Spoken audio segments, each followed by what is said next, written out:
नमस्कार दोस्तों, मैं नवीन यादव स्वागत करता हूं अपने YouTube channel Vasudev IAS concept पर। डियर फ्रेंड्स, जैसे कि हर बार की तरह आप जानते हो कि हम अपने बैच मिशन इंद्रप्रस्थ के तहत मध्यकालीन भारत के राजवंशों की ओर बढ़ चुके हैं।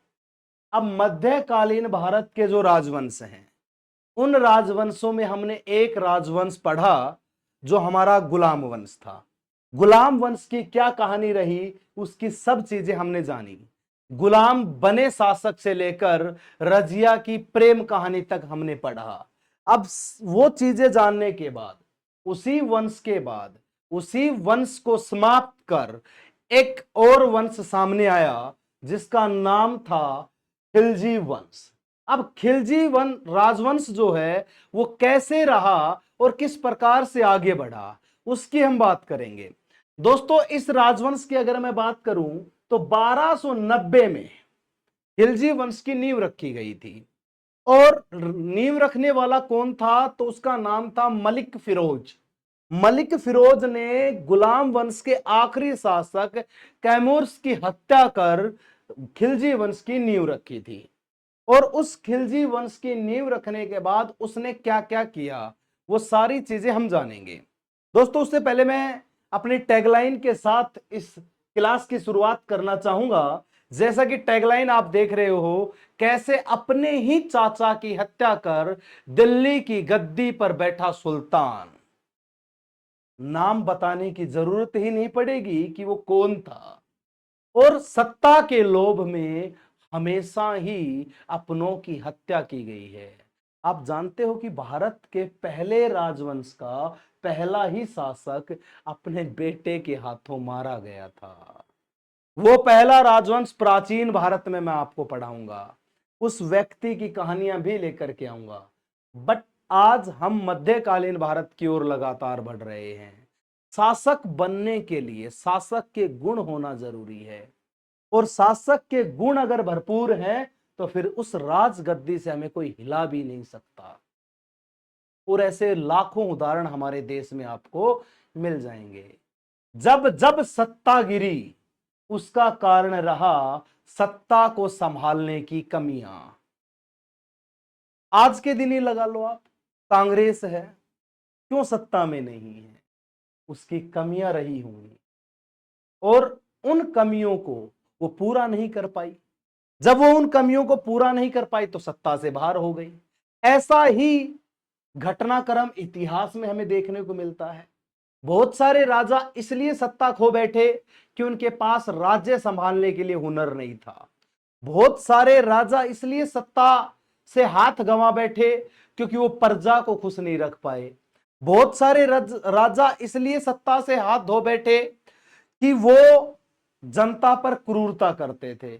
और बहुत सारे राजा इसलिए सत्ता से हाथ धो बैठे कि वो अपने अपने लोगों के ही षड्यंत्र का शिकार हो गए। उन्हीं में से एक खिलजी वंश का संस्थापक भी रहा, फाउंडर भी रहा, जो इस वंश की नींव रख देगा, लेकिन उसके अपने ही उसके खिलाफ षड्यंत्र कर देंगे। और उन्हीं षड्यंत्रों के कारण वो सत्ता से हाथ धो बैठेगा और मृत्यु को प्राप्त हो जाएगा। उसको मारने वाला कोई और नहीं बल्कि उसका अपना भतीजा अलाउद्दीन खिलजी था। अलाउद्दीन खिलजी अपने समय का बहुत क्रूर शासक रहा है। कहते कि औरंगजेब से पहले अगर दिल्ली सल्तनत में सबसे खतरनाक शासक हमें देखने को मिलता है, सबसे डेंजर शासक हमें देखने को मिलता है, तो वो था अलाउद्दीन खिलजी। लेकिन एक दिन उस अलाउद्दीन खिलजी की भी मृत्यु होगी, क्योंकि इस धरती पे आए हैं तो जाना भी पड़ेगा। ये इस संसार का रूल है, इस संसार का नियम है। उत्पत्ति हुई है तो विघटन भी होगा, और ये जिंदगी का दस्तूर है। जन्म है तो मरण भी है, जीवन है तो मृत्यु भी है। अलाउद्दीन खिलजी की भी दास्तां का एक दिन अंत होगा। अलाउद्दीन खिलजी की क्रूरता का एक दिन अंत होगा, और उसके अंत का कारण उसे दिल्ली से रेगिस्तान तक लेकर के जाएगा। वही उसकी अंतिम कहानी होगी। वहां जाएगा जरूर, लेकिन वहां से तड़पता हुआ आएगा और वही तड़प उसकी मृत्यु बन जाएगी। कहानी सुनाऊंगा उसकी भी, पहले हमें फिरोज मलिक को जानना है। मलिक फिरोज कहूं या फिरोज मलिक कहूं, एक ही बात है। उसकी कहानी क्या रही, कैसे वो अपने भतीजे का शिकार हुआ। आइए देखते हैं चाचा की हत्या कर गद्दी पर बैठने वाले सुल्तान तक के सफर की कहानी। क्या रहा उसका इतिहास, उसकी हम बात करते हैं। चलिए।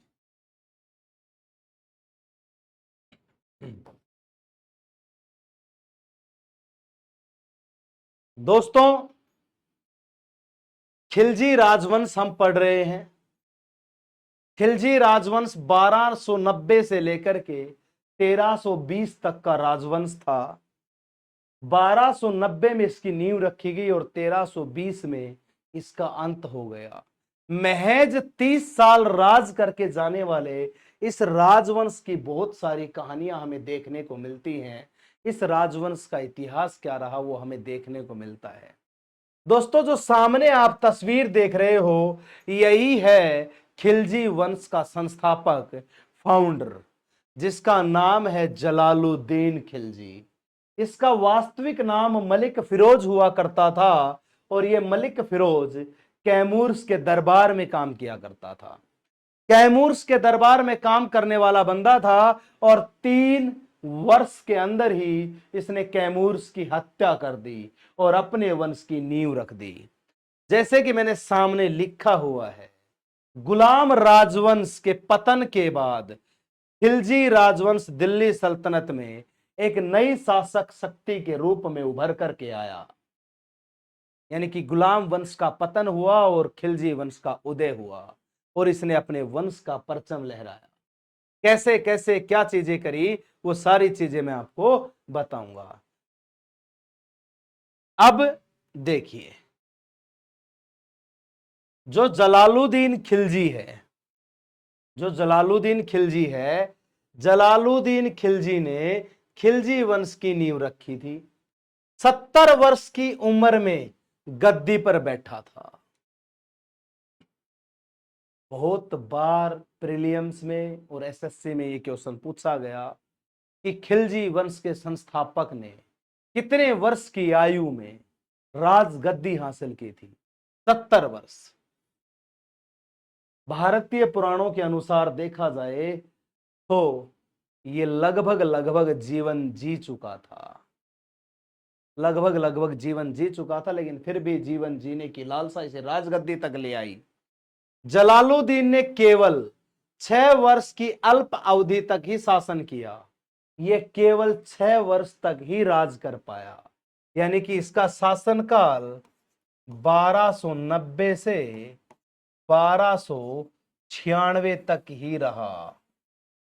केवल 6 वर्ष तक ये शासन कर पाया और इस 6 वर्ष के इतिहास में इसने अपनी सत्ता को कैसे मजबूत किया, कैसे ये मंगोलों से लड़ा और ये उन्हीं मंगोलों को पराजित कर कुछ मंगोलों को भारत की राजधानी, वर्तमान राजधानी दिल्ली में, नई दिल्ली में रहने के लिए एक जगह दे देगा और उस जगह का ही नाम रख दिया गया मंगोलपुरी। उसी मंगोलपुरी में वो मंगोल रहेंगे और देखते ही देखते वो मंगोल अपना वर्चस्व स्थापित कर लेंगे। देखते ही देखते वो मंगोल भारत से दिल्ली सल्तनत का अंत कर मुगल सल्तनत की नींव रखेंगे। कैसे होगी उस कहानी की शुरुआत, वहां तक पहुंचने के लिए इस रास्ते से हमें चलना पड़ेगा। अब इस बंदे ने बलबन द्वारा बनाए गए कड़े नियमों को भी ढीला कर दिया। यानी कि जो बलबन ने कठोर नियम बनाए थे, उन नियमों को इसने सरल कर दिया कि नहीं भाई, इतना कठोर नहीं, सरलता का परिचय देना है। हालांकि जलालुद्दीन ने अपने प्रशासन में पूर्व कुलीनों को बरकरार रखा। कुछ पुरानी चीजें इसने संभाल करके रखी अपने शासन के दौरान, लेकिन बलबन के कड़े नियमों को इसने सरल किया। किंतु खिलजी के उदय ने महत्वपूर्ण पदों पर कुलीन वर्ग में गुलामों के वर्चस्व को कम कर दिया। जब इसके वंश का उदय हुआ और ये आगे बढ़ रहा था तो इसने अपने वर्चस्व में गुलाम कम कर दिए। कुछ एक वफादार लोग ही इसने रखे और उन्हीं वफादारों में से कुछ इसके दुश्मन भी बन जाएंगे और कुछ इसके वंश का अंत करने में सफल भी होंगे। चलिए आगे बढ़ते हैं हम। क्लास आपकी बाइलैंग्वेज के आधार पर है, बाइलैंग्वेज में है, हिंदी और इंग्लिश में है। मैं आपको बता देता हूं, हिंदी में मैं आपको डिफाइन कर देता हूं और इंग्लिश में आप उसको, इंग्लिश में पढ़ने वाले विद्यार्थी पढ़ सकते हैं ताकि उनको समझने में भी दिक्कत ना। इसीलिए मैं एक्सप्लेन करता हूं अच्छे से, आसान भाषा में, ताकि आप समझ सको कि इनकी कहानियां क्या रही हैं। क्योंकि सबसे बड़ी बात है समझने की। पढ़ना क्यों है? क्योंकि सीखना है। सीखना क्यों है? क्योंकि समझना है। और समझना क्यों है? क्योंकि उन्नति करनी है। बिना समझदारी के उन्नति नहीं हो सकती। इसलिए अगर आगे बढ़ना है तो समझदार बनना पड़ेगा। जैसा कि मैं हर बार बोलता हूं कि प्राथमिकताओं के आधार पर नीतियां बनानी चाहिए। Priorities equal to policy. ये नियम जिस दिन आपने बना लिया उस दिन मार नहीं खाओगे। और दिल्ली सल्तनत में ऐसे बहुत से राजा हुए हैं जिन्होंने प्रायोरिटी इक्वल टू पॉलिसी की बातें कभी नहीं समझी। कभी भी वो प्राथमिकताओं के हिसाब से नीतियां नहीं बनाते थे। इसीलिए कई तो इतिहास में मजाक का पात्र बन गए, कई लोग तो इतिहास में हंसी का पात्र बन गए। और जिन्होंने ये काम कर दिया, प्राथमिकताओं के हिसाब से नीतियां बनाई, वो इतिहास में अपना नाम अमर कर गए। उन्हीं की कहानी में हम आगे बढ़ रहे हैं। वह सल्तनत का पहला ऐसा सुल्तान था जिसने विचार दिया कि शासन जनता के समर्थन से चलना चाहिए। पूछा जाए ऐसा कौन सा सुल्तान था जो शासन को जनता के समर्थन से चलाना चाहता था, तो आपके कलम से एक ही उत्तर क्लिक होना चाहिए, नाम जलालुद्दीन खिलजी। यह जनता के समर्थन से शासन चलाना चाहता था, जनता के समर्थन से चलने वाला शासक बनना चाहता था। क्योंकि भारत में हिंदू आबादी अधिक है, आज भी है और पहले भी थी। अतः यह सही मायने में इस्लामिक राज्य नहीं हो सकता। और जहां पॉपुलैरिटी जिसकी ज्यादा हो वो दूसरे धर्म को अपने हिसाब से नहीं चलाने दे सकता। जलालुद्दीन खिलजी ने उदारता की नीति अपनाकर अभिजात वर्ग का समर्थन हासिल किया। इसने दयालुता दिखा करके, काइंडनेस दिखा करके उन सभी लोगों का समर्थन पा लिया जो गैर धर्म से थे, जो दूसरे धर्म के लोग थे, जो मुस्लिम नहीं थे, जो हिंदू थे, जो और धर्म के थे, उनका इसने क्या कर लिया? समर्थन प्राप्त कर लिया। और उस समर्थन के बिहाफ पे ये अपना राज्य चलाने लगा।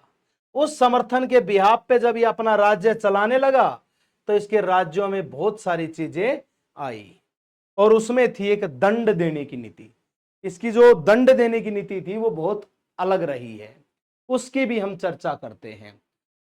इसने ना कड़े दंड देने वाली नीति को अलग नजरिए से देखा और उसमें कुछ चेंज भी किए, लेकिन उसने नीति को बरकरार भी रखा। उसी चीज के बारे में हम जानते हैं। इसने कड़े दंड देने वाली नीति का त्याग किया।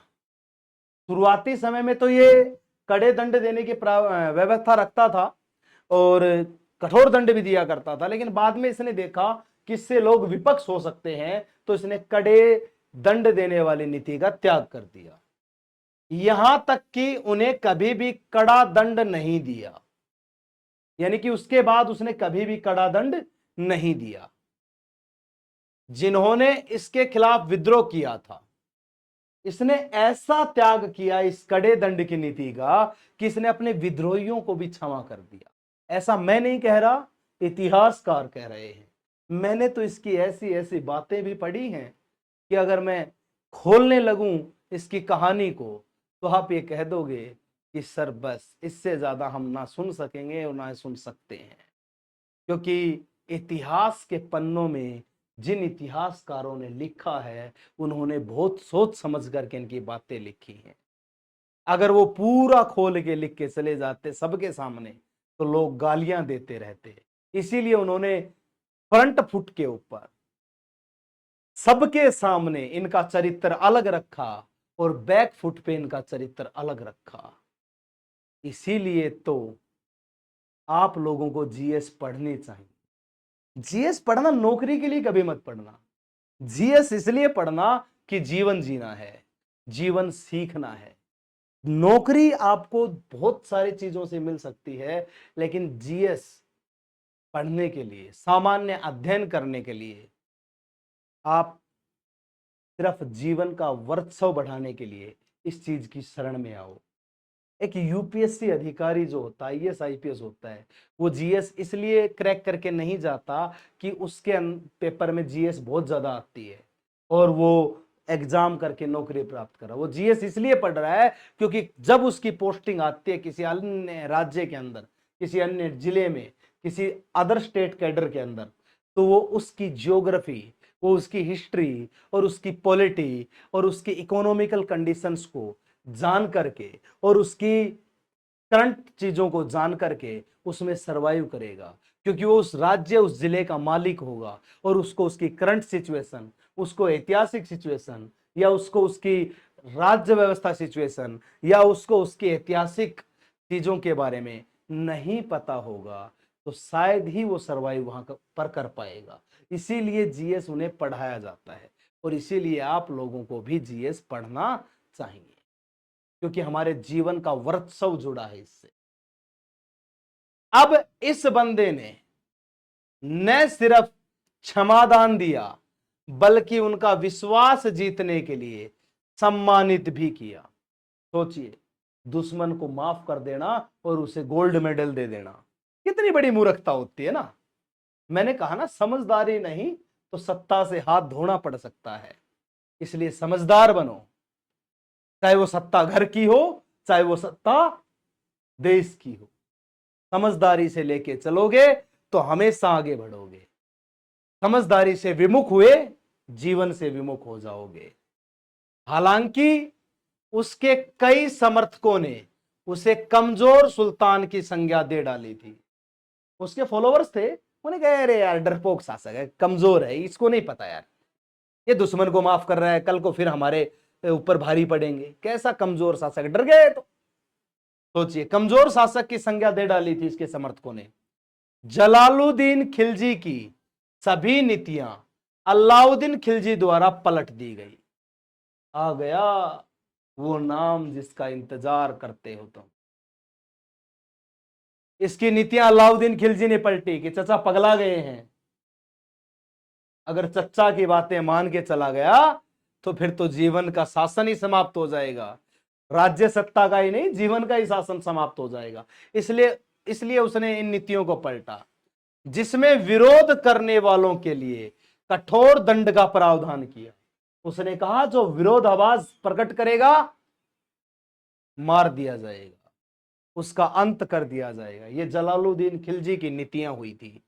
अलाउद्दीन खिलजी की, सॉरी, जलालुद्दीन की नीतियां उसने पलटी थी, अलाउद्दीन खिलजी की नीतियां हुई थी। अब उनको पलटने वाला इसका भतीजा हुआ। अब जलालुद्दीन खिलजी जो है उसका क्रूर व्यक्तित्व क्या रहा, तो जलालुद्दीन खिलजी का क्रूर व्यक्तित्व दिखाया नहीं गया, बहुत कम बताया गया है, लेकिन उसके कुछ हिस्से मैं आपके सामने लाता हूं, क्योंकि पर्दा सभी चीजों से निकलना चाहिए। जब हटेगा तभी आप देख पाओगे, तभी आप सोच पाओगे और तभी लिख पाओगे। अगर पर्दे में ढकी हुई चीजों को आप समझ ही नहीं पाओगे तो कोई फायदा नहीं। ये तो कभी जीवन में समझ ही नहीं पाएंगे ये हुआ क्या था। तो इसका क्रूर व्यक्तित्व भी रहा, क्रूरल पर्सन भी रहा।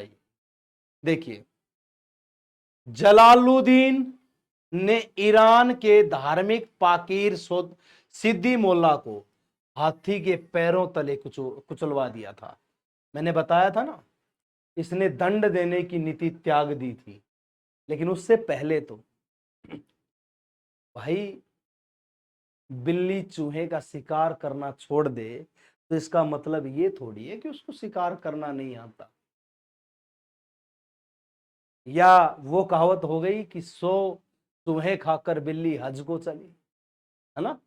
अब इतने पाप कर दो और फिर गंगा स्नान को चले जाओ। भाई याद रखना, पाप करके गंगा स्नान करने से अगर धुलते तो उस कर्म चक्कर से तो स्वयं गंगा पुत्र भीष्म भी नहीं बच पाया था, उसको भी उन कर्मों का भुगतान करना पड़ा था। अरे जिसकी मां ही गंगा थी, जब वो ही उस कर्म चक्कर से नहीं बच पाया तो तुम उसमें स्नान करके कैसे बच जाओगे? कोई लाइसेंस थोड़ी मिल जाएगा।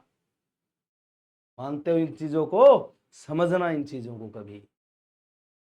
जिसके मां दुनिया के पापों का निवारण करती है, दुनिया के क्रम चक्र का प्रावधान देखती है कि इसके पापों का निवारण करना है, उसी का बेटा उस क्रम चक्कर से नहीं बच पाया था। तो ये नीति से परे ना तुम हो, नियति से परे ना तुम हो, ना मैं हूं, ना ही भगवान नीति और नियति से परे है। नीति के हिसाब से नियति तय होती है, समय के हिसाब से प्रारब्ध बनता है। कई बार हम प्रारब्ध को नहीं चुनते, प्रारब्ध हमें चुन लेता है।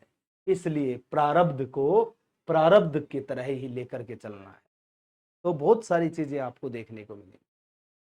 अब इसने अपनी क्रूरता दिखाई थी, मैं लेकर के आया इसकी क्रूरता, ताकि सब चीजें मैं इसके बारे में आपको बता सकूं। जो भी चैनल से नए जुड़ते हैं उसका स्वागत है, और सभी से रिक्वेस्ट करता हूं कि चैनल को शेयर कर दिया करें, लाइक शेयर और कमेंट कर दिया करें, संकोच मत किया करें। मैं सिर्फ आपसे मांग ही क्या रहा हूं, एक लाइक, एक शेयर, एक कमेंट, सिर्फ आपसे। हर बंदा एक लाइक, एक शेयर, एक कमेंट करेगा तो आपका कुछ नहीं जा रहा, सिर्फ अंगूठा दबाया जाए। एक अंगूठे से ही सब्सक्राइब करना है, एक अंगूठे से लाइक करना है, एक अंगूठे से ही कमेंट टाइप करना है। सोचिए, बिना पैसे की चीज बता रहा हूं, फ्री का काम मैं बता रहा हूं, जिसमें कुछ भी खर्च नहीं हो रहा। कुछ 150 MB नेट खर्च होगा, है ना। तो इतना कर दिया करें। इतनी अच्छी कहानियां सुना रहा हूं आपको, तो इतनी अच्छी कहानियां सुन करके कुछ अच्छा हमारा भी कर दो भैया, ताकि जन जन तक हम आवाज पहुंचा सकें। कोई स्वार्थ नहीं है इसमें मेरा कि आपको लगता है कि भाई पॉपुलर होने के लिए ऐसा करेंगे, या स्वार्थ है इसमें। तो भैया पॉपुलर तो पिछले 7-8 साल में इतने हो चुके कि हजारों की संख्या में विद्यार्थी जानते हैं। लेकिन हजारों की संख्या में जानते हैं, लेकिन उस चीज के सामने कभी हमने इस ऑनलाइन चीज का प्रमोशन नहीं किया। क्यों? क्योंकि प्रमोशन ही करना होता तो फिर शुरुआती दौर से प्रमोट करके आते ना, उन हजारों से संपर्क बना के प्रमोट करते। लेकिन प्रमोशन ऐसे नहीं चाहिए हमें। हम चाहते अपनी कामयाबी में, अपनी मेहनत में प्रमोशन, कि हाँ हमने ये चीज शुरू करी है, दुनिया में किसी ने नहीं करी, हमने उस चीज के खिलाफ खिलाफ क्रांति छेड़ी है तो किसी ने नहीं छेड़ी। और उस क्रांति की आवाज आप लोगों के माध्यम से जब ऊपर तक पहुंचेगी तो साथ में प्रमोशन आपका भी होगा और साथ में प्रमोशन हमारा भी होगा। मैं फकर से कहूंगा कि भैया मेरे विद्यार्थियों ने, मेरे भाइयों ने, मेरी बहनों ने इस चीज में मेरा समर्थन किया, तब जाकर के मैं उनकी आवाज को बुलंद कर पाया और इस लेवल तक इस चीज को पहुंचा पाया। आइए आगे देखते हैं। जलालुद्दीन के शासन काल में ही उसके भतीजे अलाउद्दीन खिलजी ने 1292 में, उस टाइम पे अलाउद्दीन खिलजी शासक नहीं बना था, अपने चाचा की स्वीकृति के बाद भीलसा एवं देवगिरी में लूटमार का काम किया। भीलसा एवं देवगिरी, देवगिरी दक्षिण में पड़ता है। वहां के राजा रामचंद्र हुआ करते थे। उस राजा रामचंद्र के खिलाफ विद्रोह किया अलाउद्दीन खिलजी ने और वहां से बहुत कुछ लूटा। उस समय देवगिरी को लूटना मुस्लिमों का दक्षिण भारत पर पहला आक्रमण था।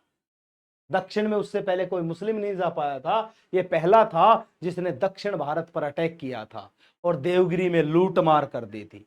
इन दोनों स्थानों पर लूटमार से अलाउद्दीन को अकूत संपत्ति, अपार संपत्ति प्राप्त हुई। और जब धन मिल गया तो फिर ये किसके बस का था? जब इसे धन मिल गया तो ये किससे डरने वाला था?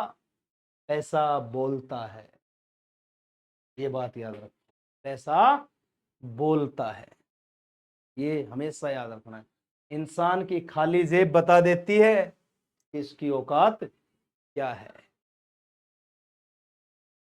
ये दुनिया में आप तब समझोगे जब आप एक ऐसे दौर से गुजरोगे जिस दौर में आपके आसपास कोई दिखाई नहीं देगा, और उस दौर में सिर्फ एक ही आपके साथ होगा और वो होगा परमात्मा। और उस परमात्मा पर भरोसा रख के चलो। हत्या, इसकी हत्या का वो समय आ गया जब इसकी हत्या कर दी गई। आज की क्लास बहुत छोटी लगी होगी आप लोगों को, क्योंकि मैं लेके ही आया था, इसलिए लेके आया था ताकि आप अच्छे से इसको समझ पाएं, क्योंकि इसके चरित्र को समझना इतना आसान नहीं था, वरना 4 लाइनों में इसका चरित्र में समाप्त करके डायरेक्ट अलाउद्दीन खिलजी पढ़ा देता। लेकिन हमारा मकसद 4 लाइनों से नहीं है, हमारा मकसद एक इंसान के पूरे कैरेक्टर को समझना है। उसने क्या गलतियां की, वो सारी गलतियां हम अपने जीवन में तार लें, वो सारी चीजें हमें देखनी है। वो गलतियों को हम सीख के रूप में प्रयोग करें ताकि जीवन में हम गलतियां ना करें। इसकी हत्या का सिलसिला कैसे चला? तो जलालुद्दीन खिलजी की हत्या इसके भतीजे एवं दामाद अलाउद्दीन खिलजी ने अपने भाई अलमास बेग की सहायता से 1296 में कड़ा मानिकपुर, इलाहाबाद में पड़ता है कड़ा मानिकपुर, प्रयागराज में की, जिसे बाद में उलुग खां की उपाधि से विभूषित किया गया। अलाउद्दीन खिलजी ने अपने भाई के साथ मिलकर के चाचा की हत्या कर दी और अपने भाई को उलुग खां की उपाधि प्रदान कर दी। अब उसका भाई बन गया उलुग खां, मतलब महान व्यक्ति, और वो बन गया दिल्ली सल्तनत की गद्दी पर बैठने वाला सुल्तान। चाचा की हत्या कर दी, चाचा की बेटी से उसने शादी कर रखी थी। खैर इस्लाम में यह प्रचलन है कि चाचा की बेटी से विवाह हो सकता है। इसके चाचा जो थे उसकी बेटी को शुतुरमुर्ग बहुत पसंद था, ऐसा कहा जाता है, ऐसी लोक श्रुति मानी गई है कि उसे शुतुरमुर्ग बहुत पसंद था। और अलाउद्दीन खिलजी उसकी खूबसूरती से इतना प्रभावित था कि उसकी खूबसूरती का इतना मुरीद था कि ये उसकी एक आवाज पर शुतुरमुर्ग ला करके उसको दे दिया। इसके चाचा प्रसन्न हो जाते, यार अद्भुत व्यक्ति है, शुतुरमुर्ग ले आया। अलाउद्दीन खिलजी के चाचा बोलते हैं मांगो, क्या मांगते हो? तो बोलता मुझे आपकी जान चाहिए। हकीकत में तो वो मारना चाहता था इसको, लेकिन उस दरबार में नहीं मार सकता था, कड़ा मानिकपुर का सूबेदार था ये, वही मार सकता था। तो चाचा बोलते जान? बोला हाँ, आपकी बेटी आपकी जान ही तो है। बोला एक जान देकर के दूसरी जान मांग रहे हो, यानी कि तुरमुर्ग उसकी बेटी की जान थी, तुरमुर्ग उसे पसंद था। अब इसने उसकी बेटी से विवाह कर लिया और इसकी बेटी से विवाह करके उस सत्ता को हथियाने का लोभ इसके मन में जागृत हुआ और फिर अपने चाचा को कड़ा मानिकपुर बुलाया और मार दिया। इसके चाचा इसकी बहादुरी से प्रसन्न होकर के इससे मिलने गए थे, क्योंकि दक्षिण अभियान में जीता था ना, तो 1292 में, तो 96 में इससे मिलने गए और मिलने जाते इसने चाचा को साफ कर दिया कि बस चाचा तुम्हारा शासन समाप्त हुआ, और बोलने लगा खिलजियों का परचम बुलंद रहे, ये इनका नारा था। और खिलजियों का परचम बुलंद करने के लिए अब गद्दी पे बैठा कौन? अलाउद्दीन खिलजी। वही अलाउद्दीन खिलजी जो रानी पद्मावती के लिए चित्तौड़ पर अटैक करेगा, और वो कहानी अगली क्लास में आपके सामने पेश की जाएगी। ये थी जलालुद्दीन खिलजी की जीवन यात्रा, जब वो राजा बना तब से लेकर वो मृत्यु को प्राप्त हुआ तब तक। इस प्रकार अलाउद्दीन खिलजी ने चाचा की हत्या कर दिल्ली के तख्त पर 22 अक्टूबर 1296 को बैठा। 22 अक्टूबर 1296 को वो शासक बनता है। बलबन के लाल महल में अपना राज्याभिषेक करवाया। उसका राज्याभिषेक कहां हुआ? बलबन के लाल महल में। जलालुद्दीन खिलजी का शासन उदार निरंकुशता पर आधारित था। वो बहुत निरंकुश शासक था। अपनी उदार नीति के कारण जलालुद्दीन ने कहा था, दयालुता के कारण क्या कहा था? मैं एक वृद्ध मुसलमान हूं, बूढ़ा व्यक्ति हूं, और मुसलमान का रक्त बहाना मेरी आदत नहीं है। वो बोला कि मैं एक बूढ़ा मुसलमान हूं और अपने ही मजहब के व्यक्ति का मैं खून नहीं बहा सकता हूं। दयालुता भी थी और निरंकुशता भी थी। अमीर खुसरो और इमामी दोनों ने जलालुद्दीन खिलजी को भाग्यवादी व्यक्ति कहा है। अमीर खुसरो इनके दरबार में कवि हुआ करता था, मुख्य दरबारी कवि वो अलाउद्दीन खिलजी के हुए हैं। उन्होंने इसे भाग्यवादी व्यक्ति बताया है।